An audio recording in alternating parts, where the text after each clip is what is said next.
I was lying in a hospital bed, still recovering from surgery, when a single text shattered my world. I was fired. As if that wasn't enough, I soon discovered my boss had stolen something priceless from me. But what happened next? I never could have imagined. I was still counting the dots on the acoustic ceiling tiles when the text that ended my career buzzed my phone. Due to restructuring, we're terminating your employment effective immediately. Please return your badge when you're able. It was from a no-reply number. No signature. I lay there under a thin hospital blanket, taped to my wrist, breath shallow from the surgery, and stared at the words until they went soft and gray. I wish I could tell you I didn't cry. But I did. Not loud, not dramatic, just the quiet, angry kind you have to swallow so the monitor doesn't beep faster and alert the nurse. 3 years of 5 a.m.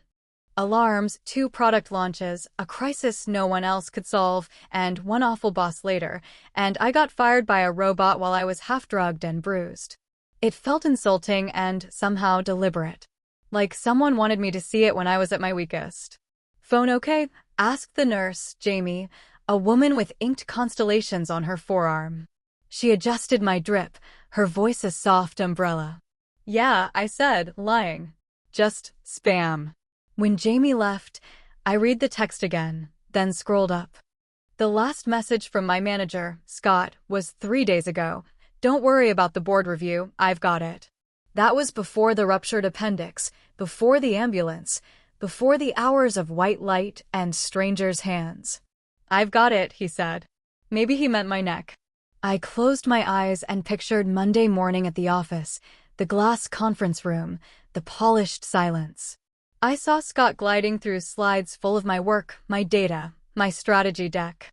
I could practically hear him. Our team developed a predictive retention model that increased renewal likelihood by 14%. Our team. Me. I built it. Foolishly, I had sent him the clean version 2 weeks ago, the one without the placeholder numbers. He told me to remove the watermark, distracting Maya, and I had, because I still believed in doing things the right way. I texted HR, "Can you confirm this termination? I'm in the hospital recovering from surgery. This seems like a mistake." I watched the typing bubble, then nothing. Typing bubble again, then, "Please refer to your separation packet. We wish you the best." The packet would be mailed, of course. They love the formality of envelopes. My phone vibrated again with a different tone, personal, not corporate. It was my brother, Alex. "How are you? Should I come?" And then, seconds later, what happened? He always senses it, like twins in movies, except we're 2 years apart and he lives in Tacoma. "I'm okay. Appendectomy. Anne. I just got fired," I typed. "What?" "While you're in the hospital." "I'm coming," he replied. I told him to wait. Between the morphine and my stubborn pride, I didn't want an audience for the humiliation just yet. The surgeon stopped by, cheerful and busy. "You got lucky," he said. "It was about to get messy in there." "Define lucky," I murmured, but he was already halfway out the door with a wave. By noon, the fog in my head thinned and the sharper thoughts returned. I opened my email. There it was, subject, separation. The template words, restructuring, performance fit, wish you well, lined up obediently. Below, a forwarded calendar invite I'd missed while under anesthesia, executive review, retention initiative roadmap, with my deck attached, the clean one, now renamed final_final. I clicked open the deck. Slide 3 carried a new author tag, presented by Scott Whitman, VP Growth. I felt the heat crawl up my neck. Presented by, like I was a ghost. I scrolled, scanning for the tell. Every plan has fingerprints, framing choices, joke footnotes, the way I format headers with verbs. But Scott had polished most of mine away, except for one thing. On slide 17, I'd embedded a 1-pixel white dot in the top right corner linked to a private doc, my notes, my sources, my timestamps. It was stupidly sentimental, my secret signature. I clicked it. The document opened. My name bloomed across the top. The edit history showed, viewed by Scott Whitman, 7:12 a.m. The morning of the review. He hadn't just presented my work, he had rummaged through my bones. The room seemed to tilt. I put the phone down and stared at the pale blue curtain, at the shadow of someone walking past. The unfairness knifed, then hardened into something cooler. Not rage exactly. More like clarity. They didn't want me. Fine. But I wasn't going to let them bury me under my own work. My lock screen lit up with an unknown number. Normally, I would have ignored it. Instead, I answered. Hello. Is this Maya? The voice was male, clipped, expensive. Not the sing-song of sales, but the measured cadence of someone who likes to be agreed with. Yes. Good. My name is Daniel Park. I'm the CEO at ArcLight Systems. Our biggest competitor. The ones we fought for the Stryker account and lost by a hair. The ones with deep pockets and deeper PR. For a second, I thought it was a prank. How did you get my number? I know people, he said, and I could hear the smile that wasn't quite friendly. First, I hope you're feeling better. I understand you're in the hospital. Ice ran through me. That's public now? No. Private. But I didn't call to discuss your health. I called because I saw a presentation this morning that had your fingerprints all over it, presented by a man who didn't leave any of his. I didn't breathe. What are you talking about? Your retention model. The structure, the features, the footnotes. The phrasing, don't force the save, earn it. That's you, isn't it? I've read your blog. Your writing is distinctive. I was suddenly grateful for the oxygen sensor on my finger forcing me to inhale. And I don't like thieves, Daniel said crisply. Also, I don't like losing. You've been fighting us with one hand tied behind your back. How would you like to fight on my side? Proper resources. Proper credit. 100 thoughts broke the surface like startled fish. Is this revenge? A rescue? A trap? I pictured Scott in the glass room, now basking in bored approval, walking out with that little smirk he thinks is subtle. I pictured myself in ArcLight's black and blue offices, the enemy camp I'd cursed for years. Why me? Why today? I asked. Because timing is leverage, Daniel said. And because your company just lost its only real strategist. We both know it. I'll be blunt. I want to discuss an offer. Off-cycle, but not off-record. I'll send a car. The woman I'd been last week, the one who still believed politics were temporary, would have said no. The woman in this bed pressed her tongue to the sore spot on her lip and said, I can't exactly walk out to a car. A beat of silence. Then, lightly, hospital, yes. Send me the address. You can't be serious. I am always serious, he said. I'll bring flowers if that makes it less strange. It won't, I said, and heard a ghost of a laugh escape me. This is insane. Insane is trusting men like Whitman, he replied. Text me the room number. I'm 15 minutes away. He hung up before I could protest. I stared at the ceiling again, at the tiny specks of dust in the fluorescent glare. Part of me wanted to call Alex, scream, you won't believe this. Another part of me wanted to sleep until 2026. Instead, I texted Daniel the address and immediately regretted it. What was I doing? Making deals in a gown tied at the back, with 4 tape peeling at the edges, smelling faintly of antiseptic and fear? Jamie came in with a pitcher of water. You look like you've seen a ghost, she said. Close, I said. A CEO. She raised an eyebrow. You people and your titles. He's from the other side, I added, and Jamie made a mock shiver and left me alone with my foolish courage. Minutes later, the door slid open without a knock, and a woman in a gray suit stepped in, not Daniel, but someone built to clear rooms. Ms. Levin, she asked. I'm Elena, Mr. Park's assistant. Is now still good? I blinked. He sent you into my hospital room? He's on his way up, she said, already scanning for chairs and exits with the efficiency of a crisis team. Do you prefer to sit up more? We brought coffee. And lilies. She set the white flowers on the windowsill where rain streaked the glass. The footsteps followed. Daniel Park looked exactly like his headshots, tall, careful hair, a navy suit that probably cost what I used to make in a month. But in person, he had a slight scar under his chin and the restless eyes of someone always calculating. Maya, he said, as if we'd known each other. Let me get right to it. What I'm about to propose is going to sound outrageous. But I promise you 2 things. You'll get credit for your work, and we'll make them regret underestimating you. I opened my mouth to speak, but he held up a single finger, not to silence me, but to mark the pivot. Before I make the offer, he said, lowering his voice, you should know something I learned this morning about your company, your boss, and the board. It involves a vote that happened an hour after your surgery, one that wasn't exactly legal. My heart thudded, hard and ugly. What vote? Daniel glanced at Elena, then back at me. The one that changed who owns your model. He leaned closer, and for the first time his careful poise slipped enough for me to see it, a spark of something like anger. They didn't just steal your work. They signed it away. How?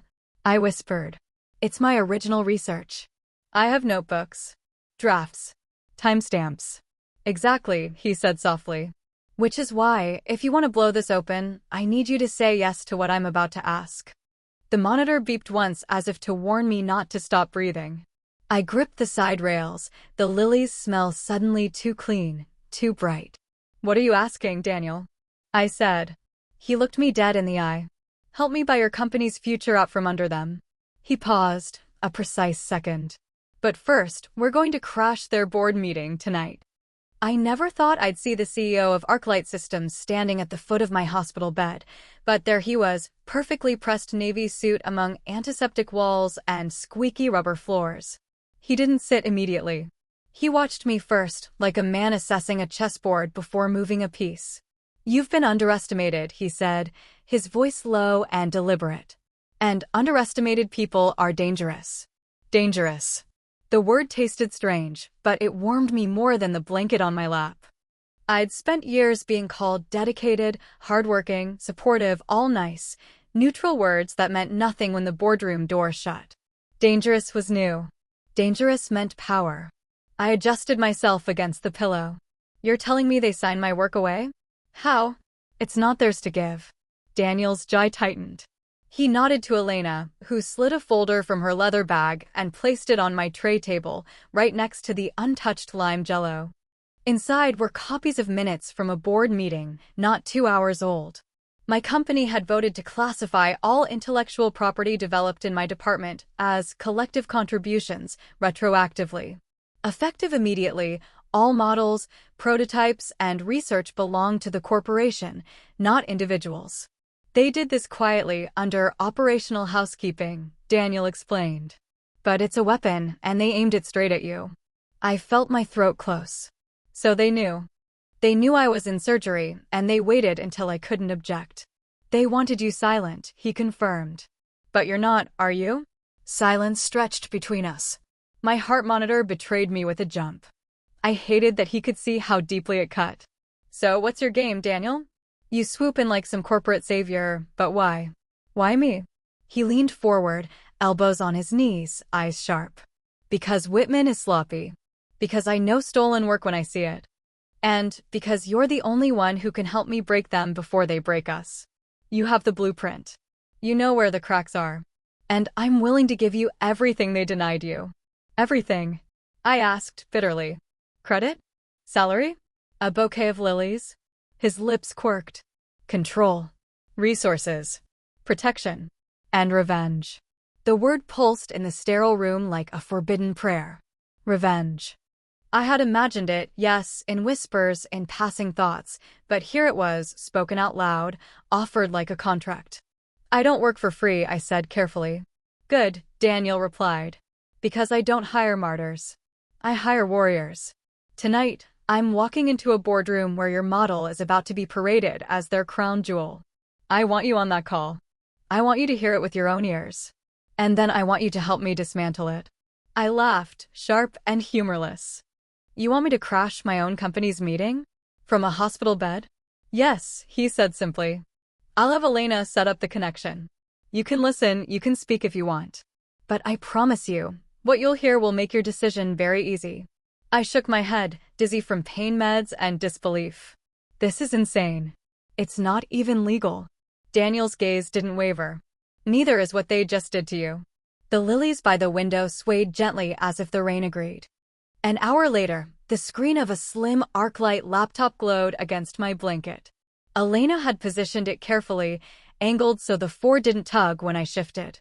Daniel sat at the side, phone in hand, eyes on the clock. The video feed blinked to life, my company's boardroom. Familiar faces appeared in neat squares, directors in polished suits, Scott Whitman at the center like a smug puppet master. My stomach nodded. As you can see, Scott was saying, the predictive retention model is already producing encouraging projections. With proper rollout, we anticipate a 20% revenue lift in the first 2 quarters.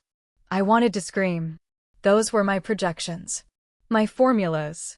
He was presenting them with the easy confidence of a man who'd never written a line of code, never stayed until midnight testing scenarios. Impressive, a director murmured. And this was developed entirely in-house? Scott's smile widened. Yes, a collective effort. My team contributed countless hours. I merely guided them. Liar. My hand clenched into the blanket. Daniel glanced at me as if gauging the fire building inside. The chairman leaned in toward the camera. Mr. Whitman, this is precisely the kind of innovation we need. The board is prepared to allocate additional funding to your division. Consider this an endorsement. Applause. Smiles. Scott nodded graciously, like a man accepting a medal he hadn't earned. That was when Daniel muted the call and turned to me. Well, do you still think this is just business as usual? My pulse hammered. I felt the weight of betrayal crash over me all at once. Scott's fake encouragements, his request to remove my watermark, his little smirk in meetings. It had all been building to this moment, and I was the fool who had handed him the ammunition. What do you want me to do? I whispered.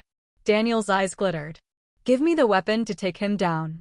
Show me where the bodies are buried. You know which assumptions he doesn't understand, which dependencies he glossed over. You know where to pull the thread until his story unravels. And if I do, then tomorrow morning, the world knows your name, not his. I stared at the screen. Scott was still talking, still basking. I wanted to believe this was just corporate politics, that I could walk away, find another job, start over clean. But deep down, I knew this wasn't about jobs anymore. It was about justice. I looked at Daniel and said, fine. But if I go down with this, I'm taking him with me. Daniel smiled for the first time, sharp and certain. That's exactly the spirit I need. But I didn't know then what his smile really meant. I didn't know the storm that was about to hit, not just Scott, not just my old company, but me. Because the moment I agreed, I became more than a wronged employee. I became a weapon. And weapons, once unsheathed, are very hard to put back. That night, I sat propped against hospital pillows with Daniel Park's sleek laptop balanced on my knees. Elena hovered nearby, occasionally adjusting cords or offering coffee I couldn't drink. Daniel himself paced the corner of the room like a general waiting for battle, calm on the outside, but his eyes never stopped moving. Walk me through it, he said, finally stopping at the foot of the bed. Show me where Whitman will stumble. I hesitated, fingers hovering above the keys. If I do this, if I give you everything, there's no going back. Daniel didn't blink. You already passed that point when they erased your name. He was right. I opened my files, pulling up the raw data, the drafts, the version history Scott hadn't bothered to scrub. See here? I pointed at the retention curve chart. He copied the projections, but he doesn't understand the assumptions. If the client base grows faster than modeled, the entire curve collapses. He thinks it guarantees revenue growth, but in reality, it's fragile. One bad quarter, and it implodes. Daniel leaned closer. Can we make it implode? I stared at the numbers. For months, I had guarded them, nurtured them, optimized them. They were my creation, my professional pride. And now, I was plotting their destruction. Yes, I whispered, but not without consequences. Consequences for who? He pressed.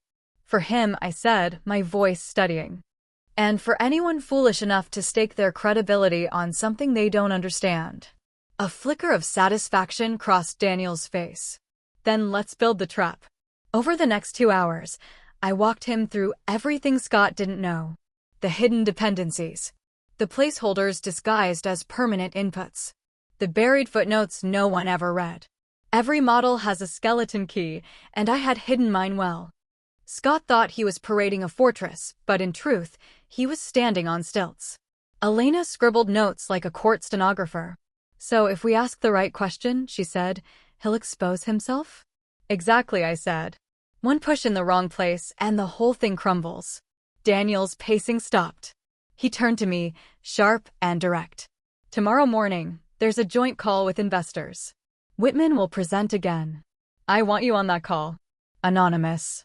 He won't see you. But you'll feed me the question that pulls the thread. My stomach tightened. Anonymous? How? Leave that to me, Daniel said. All I need from you is the knife. Later, when they finally left me alone, I lay in the half-dark of the hospital room, staring at the glowing monitors. The anger had burned into something steadier, resolve. But beneath it was fear. What if I failed? What if Scott wriggled out of it, turned the tables, painted me as bitter and unstable? I thought of Alex. He would tell me to let it go, to heal first, to find a new job quietly. He hated conflict, always had. But I wasn't Alex. I couldn't just swallow this and move on. My phone buzzed with a message from him anyway. How are you holding up? Don't do anything crazy. I almost laughed. Too late. I typed back, I'm fine. I'll call tomorrow. Then I turned the phone face down. Sleep didn't come easily. Every time I closed my eyes, I saw Scott's smug grin, heard the applause of the board, felt the sting of that text message, we wish you the best. No, not the best. The worst. The next morning, Daniel's people arranged everything.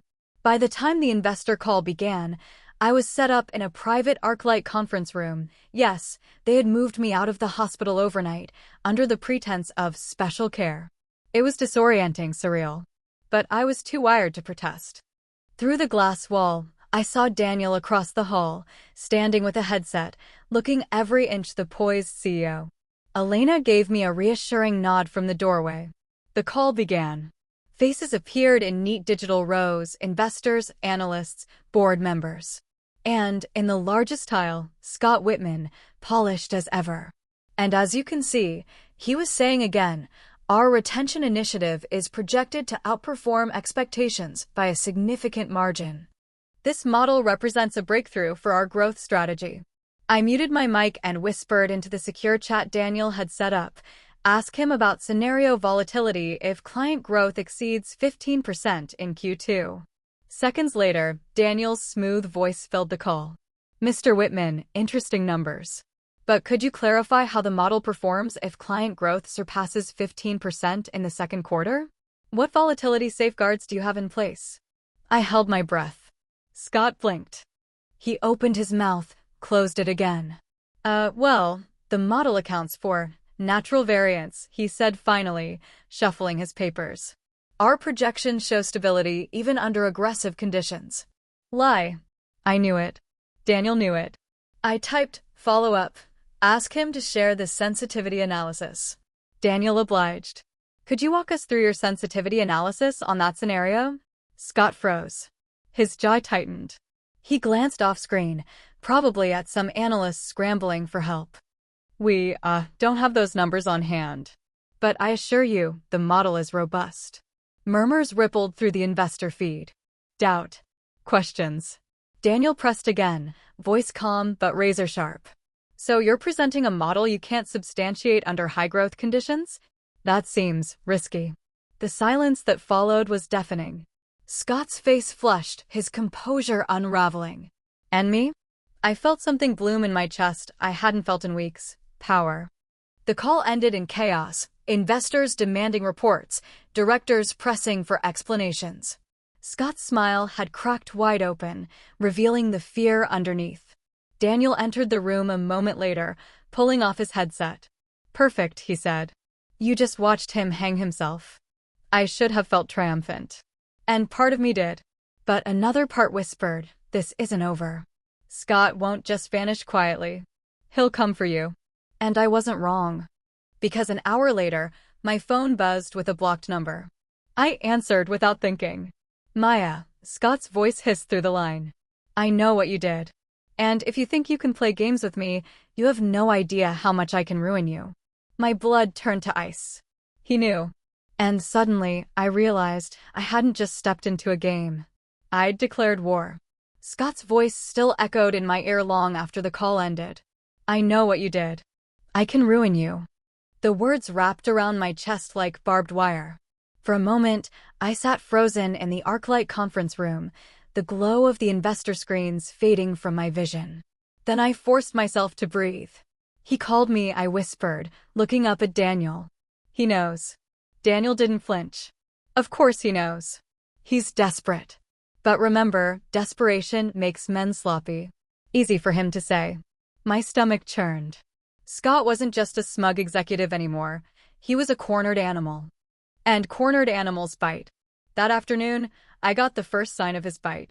My email, personal, not corporate, lit up with a notification. Password reset requested. Then another. And another. Scott was digging, trying to get into my accounts. My pulse spiked, but I forwarded them straight to Elena. Already handled, she said coolly. We'll lock down everything. Let him flail. Still, it rattled me. Scott had power, connections, and no moral compass. If he couldn't destroy my work, he'd destroy me. Daniel gathered me in his office later, pacing as always. He'll try to smear you. Question your stability, your professionalism. Classic strategy. We'll get ahead of it. How? I asked. He stopped pacing. His eyes pinned me like I was another chess piece. We show the world the truth before he can spin his lies. You wrote that model, Maya. You own the drafts, the timestamps, the notes. Tomorrow, we go public. The thought stole my breath. Public. Not just investors. The entire industry. My name tied to ArcLight. My betrayal plastered across headlines. What if it backfires? I asked. What if they believe him instead? Daniel leaned in, lowering his voice. Then you've already lost. But if you stand up now, you win, and he drowns. That night, alone in a quiet hotel room ArcLight had arranged, I stared at the ceiling. The decision pressed on me like the weight of the world. Scott had threatened me, invaded my privacy, humiliated me.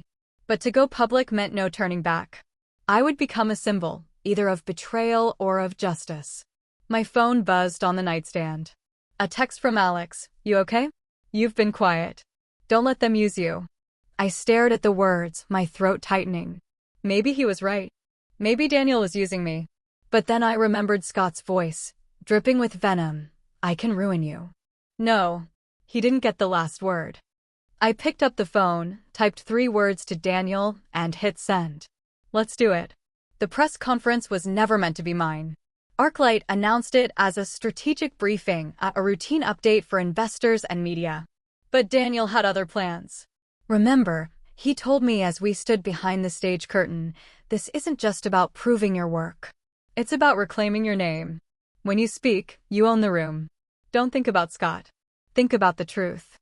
My palms were damp, my heart pounding so hard I was sure the microphones would pick it up. I wasn't built for this, the spotlight, the cameras, the flashing bulbs. I was a strategist, happiest buried in models and numbers. But Scott had forced me into the light.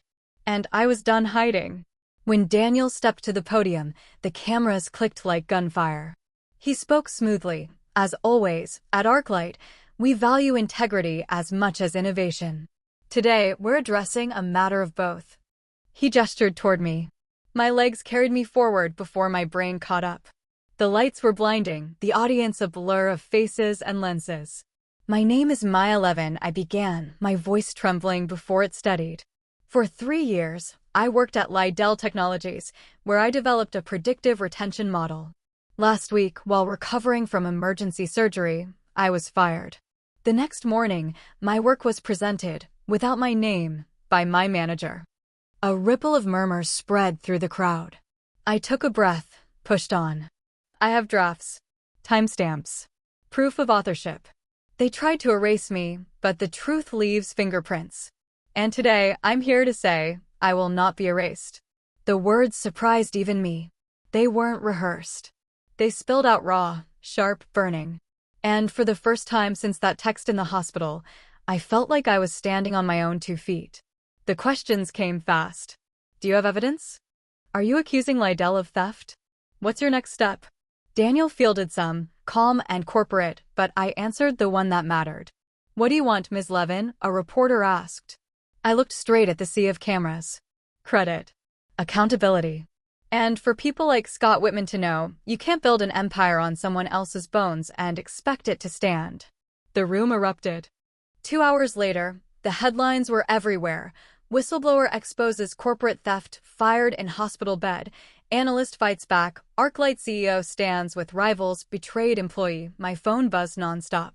Messages from strangers, old colleagues, even professors I hadn't spoken to in years. Some called me brave. Others called me reckless.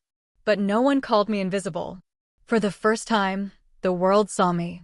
But victory has a short half-life.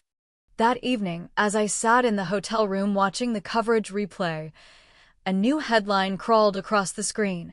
Lidl VP denies allegations, claims analyst was mentally unstable. My breath caught. Scott's face filled the screen, confident as ever. Ms. Levin struggled with stress and erratic behavior, he told the cameras. We supported her as long as we could, but her claims are baseless. Her departure was due to performance issues, not theft. Performance issues. Erratic. Unstable.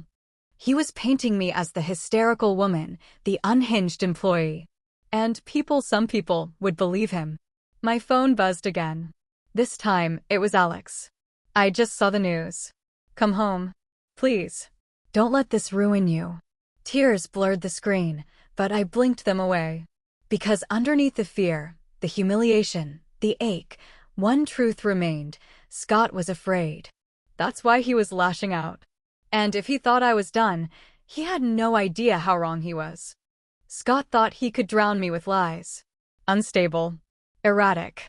The words echoed in my head all night, buzzing louder than the hotel's faulty air vent. For a moment, I almost believed them. Maybe the world would take his word over mine. He had the title, the suits, the practiced smile. But then I remembered the text that fired me in that hospital bed. I remembered his smug face in the boardroom. And I remembered Daniel's words, underestimated people are dangerous. By morning, I knew what I had to do. Daniel's office was already buzzing when I arrived. He's trying to discredit you, he said bluntly. It won't stick if we hit back hard. We have your drafts, the version history, the watermark you hid. We take this straight to the regulators and let Lidl burn. But I shook my head. No. Regulators take months. Scott thrives in shadows. We need to drag him into the light now. Daniel studied me, then smiled. You have something in mind. I did. That afternoon, I logged into the company portal with the last credential Scott had forgotten to revoke. There it was, the deck he'd stolen, rebranded with his name, still floating in the shared files. I clicked View History. Every edit, every timestamp, every moment my hands had built those slides glowed back at me. My fingerprints, etched into the code itself. I copied it all.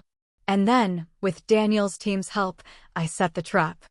The next morning, Lidl's quarterly shareholder meeting was live-streamed. Scott stood at the podium, slick as ever, talking about his model, his innovation.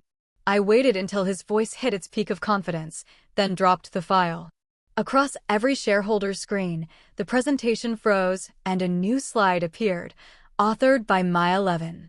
Stolen and presented without consent. Below it, the version history scrolled like a film reel, created by M. Levin. Edited by S. Whitman. Gasps filled the live stream. Directors shifted in their seats. Investors demanded answers. Scott's face drained of color. This is doctored, he stammered, but the evidence was undeniable. His name sat next to viewed by, not created by. The signatures didn't lie. And in that moment, I saw it, the unraveling. The empire he'd built on my back collapsed in front of the very people he wanted to impress. Within hours, headlines exploded. VP caught stealing analysts' work during live meeting. Corporate whistleblower vindicated. Lidl under investigation for IP misconduct. Scott was suspended pending review. His career was over before the week ended. And me? For the first time in months, I slept without waking up in a sweat. Of course, it wasn't all neat and clean. Some people still whispered, wasn't she too dramatic? Why didn't she just move on? My brother worried constantly. Maya, don't lose yourself in this fight, he said. You won, but at what cost? Maybe he was right. Revenge doesn't give back lost years or erase humiliation. But it gave me something else, my name, my voice, the proof that I wasn't disposable. Daniel offered me a contract at ArcLight Resources Authority, a team of my own. I signed, but not for him, not even for the money. I signed because I had something to prove, not to Scott anymore, but to myself. I wasn't the woman who got fired by text while hooked up to N4. I was the woman who turned betrayal into a weapon and used it to carve out a future. And the next time someone tried to erase me, I'd already shown the world, underestimated people are dangerous.